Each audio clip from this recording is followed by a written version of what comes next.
So we see that pumpkins are very common and were very nutritious and found almost in every traditional Kikuyu home.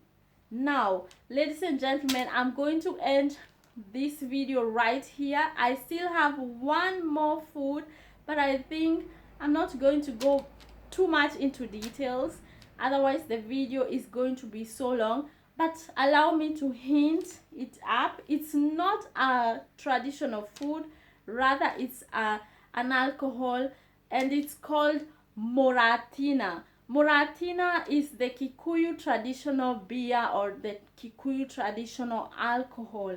It was very common in our traditional culture and found almost in all ceremonies that were celebrated back in the days and even today. So if you know more about moratina, feel free to comment down the comment section.